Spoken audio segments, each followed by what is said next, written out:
सुरक्षा कवच के साथ संचार। अब आपने अंतरंग स्तर पर अपने उच्च स्व का अनुभव कर लिया है। आपने उससे सचेत रूप से संचार किया है। जरा सोचिए कि हम वर्षों तक एक कमरे में टिक टिक करती घड़ी से अनजान रह सकते हैं। फिर कभी अचानक हम उसे सुनते हैं। वह इतनी तेज लगती है कि हम कल्पना भी नहीं कर पाते कि हमने उसे कभी नहीं सुना। अपने उच्च स्व के साथ भी आपका यही अनुभव है। वह हमेशा आपका एक हिस्सा रहा है, मदद करते हुए, निर्देश करते हुए, मार्गदर्शन करते हुए, प्रेरित करते हुए और प्रोत्साहित करते हुए। फिर भी आपने उसे नहीं सुना। पर अब आप ऐसा कर सकते हैं। आपको पता है कि उसकी आवाज वहां है।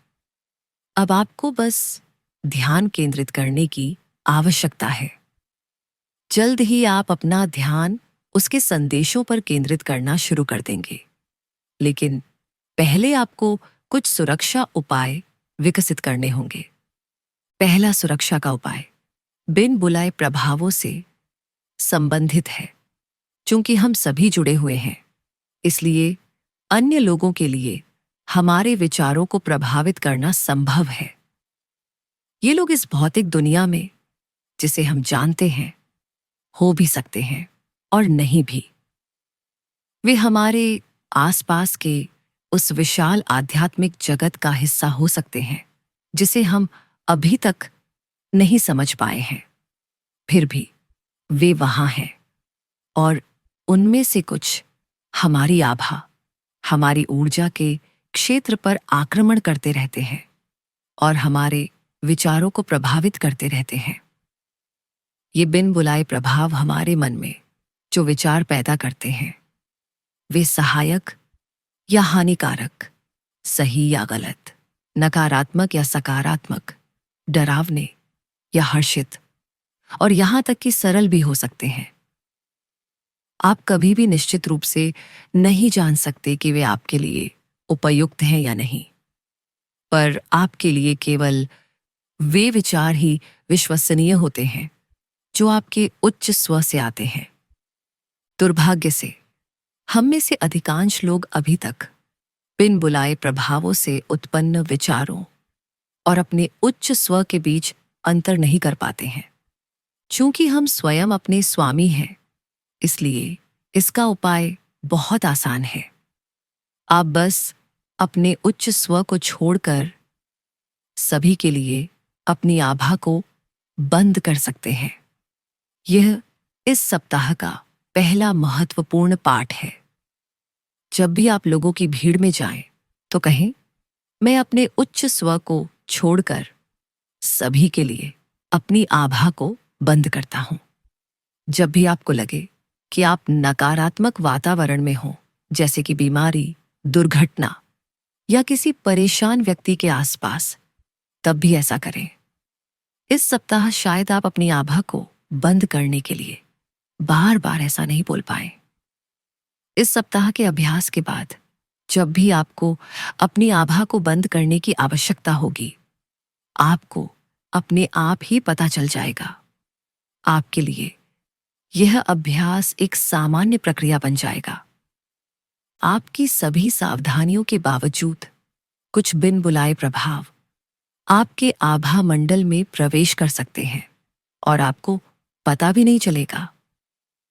ये आम तौर पर वे लोग होते हैं जिनकी मृत्यु हो चुकी है और जो भ्रमित, परेशान और आहत हैं। अपने वास्तविक स्वरूप के बारे में उनकी जागरूकता इतनी विकृत हो जाती है कि वे खुशी खुशी सहायता लेने के लिए मना कर देते हैं। वह सहायता जो उन्हें उपलब्ध होती है और उनकी भलाई के लिए ही होती है। जब आपकी आभा पर ऐसा बिन बुलाया प्रभाव पड़ता है, तो आप मूडी, चिड़चिड़े, थके हुए, पीड़ाग्रस्त, क्रोधित या किसी अन्य अनुचित भावना का अनुभव कर सकते हैं। इस प्रकार के प्रभाव आपके अधिकांश जीवन में आए और चले गए। उन्होंने सदियों से आपकी सोच और आपके कार्यों को प्रभावित किया है। पर अब वे प्रभाव समाप्त होने वाले हैं। यदि आपको अपने उच्च स्व का स्पष्ट रूप से अनुभव करना है तो उन्हें रुकना होगा। यदि आपकी खुशी और समृद्धि का नया जीवन आसानी से और सहजता से प्रवाहित होना है तो उन्हें रुकना होगा। अपनी आभा को किसी भी बिन बुलाए प्रभाव से मुक्त करने के लिए आप अब से प्रत्येक दिन एक शांत अवधि का अभ्यास करें। इस अवधि का प्रारंभ कुछ सरल शब्दों के साथ करें। ये शब्द याद रखने हैं। शुरू में आप शब्दों को पढ़ सकते हैं, लेकिन सप्ताह के अंत तक आप अपनी स्मृति से उनके सार को कहने में सक्षम हो जाएंगे। निम्नलिखित शब्दों को पढ़ें। मैं अपनी आभा में आए हुए सभी बिन बुलाए प्रभावों को प्रेम और प्रकाश भेजता हूं।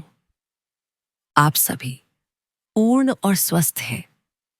आप में से प्रत्येक को प्रेम और प्रकाश के रूप में बनाया गया है और आप अभी भी प्रेम और प्रकाश हैं। अब आप में से प्रत्येक को कोई दर्द महसूस नहीं होता है और आप डरते नहीं हैं। आप में से प्रत्येक के पास जाने के लिए एक आदर्श स्थान है और मैं अपने उच्च स्व नाम से अब आपको वहां ले जाने के लिए आग्रह करता हूं। आप में से प्रत्येक शांतिपूर्वक चले जाइए। इस सप्ताह एक और सुरक्षा का उपाय सीखेंगे। वह सुरक्षा आपको आपके उच्च स्व द्वारा किसी संकेत के रूप में दी जाएगी जिसे आप पहचान सकते हैं। वह संकेत आपको अपनी शांत अवधि में मिलना चाहिए। वह संकेत सुरक्षा कवच की तरह सुनिश्चित करेगा कि आप वास्तव में अपने उच्च स्व के साथ संवाद और संचार कर रहे हैं। जब आप अपनी आभा से किसी भी बिन बुलाए प्रभाव को साफ कर लें और अपने हृदय और प्रेम में स्थित हो जाएं, तो इस बारे में सोचें। मेरे प्रिय उच्च स्व नाम, कृपया अब मुझे अपना संकेत दें। किसी स्पष्ट भौतिक संकेत की प्रतीक्षा करें। यह सिर की या पूरे ऊपरी शरीर की या उंगलियों, बांह या पैर की गति हो सकती है।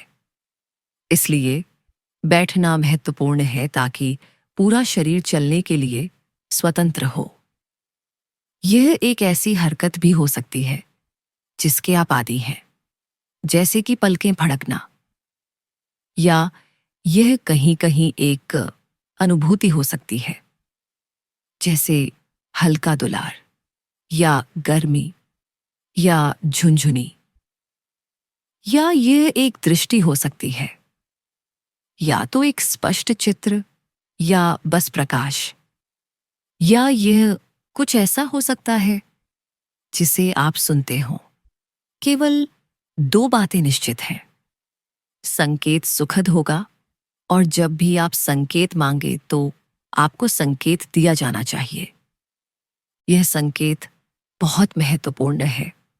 यह आपका संकेत है कि आप अपने उच्च स्व के साथ एकीकृत हैं और आप वास्तव में उच्च स्व के साथ संचार कर रहे हैं, न कि किसी बिन बुलाए प्रभाव के साथ। इस सप्ताह अपने शांत समय को संकेत की खोज में लगाएं और फिर संकेत के साथ साथ प्रेम के अनुभव का आनंद लें। संकेत के साथ सहज महसूस करें और ध्यान दें कि एक बार जब आप शांत हो जाते हैं तो यह कितनी आसानी से आ जाता है। इस सप्ताह जब आप बिस्तर पर जाएं तो अपने आभा मंडल से बिन बुलाए प्रभावों को दूर करने के लिए ऊपर बताए गए वाक्यों का अभ्यास करें। फिर इस सप्ताह की 3 रातें स्वयं को ईश्वर से एकाकार करें, अर्थात ईश्वर के जो भी गुण आपके पास आते हैं और आपको मिलते हैं, जैसे ईश्वर प्रेम है और मैं भी प्रेम हूं क्योंकि मैं उसकी छवि में बना हूं, इत्यादि, उनके बारे में सोचें। बाकी की 4 रातों को पिछले दिनों का अभ्यास जारी रखें। अपने उच्च स्व को उसके मार्गदर्शन और प्रेम के लिए धन्यवाद के कुछ शब्द कहें। फिर आप जिसे भी चुने उस तक अपनी प्रेम की ऊर्जा संचारित करें। इस सप्ताह दिन के समय आप किसी को या किसी भी चीज को जब भी आपके मन में आए प्रेम भेजना जारी रख सकते हैं। आपको इस अभ्यास को विकसित करना है, क्योंकि जैसा आप देंगे वैसा ही आपको मिलेगा। अपने विचारों में प्रेम का भाव प्रकट करें। जब यही प्रेम आपके पास ऐसे माध्यम से वापस आए जिसकी आपने कल्पना भी नहीं की थी, तो आश्चर्यचकित न हो।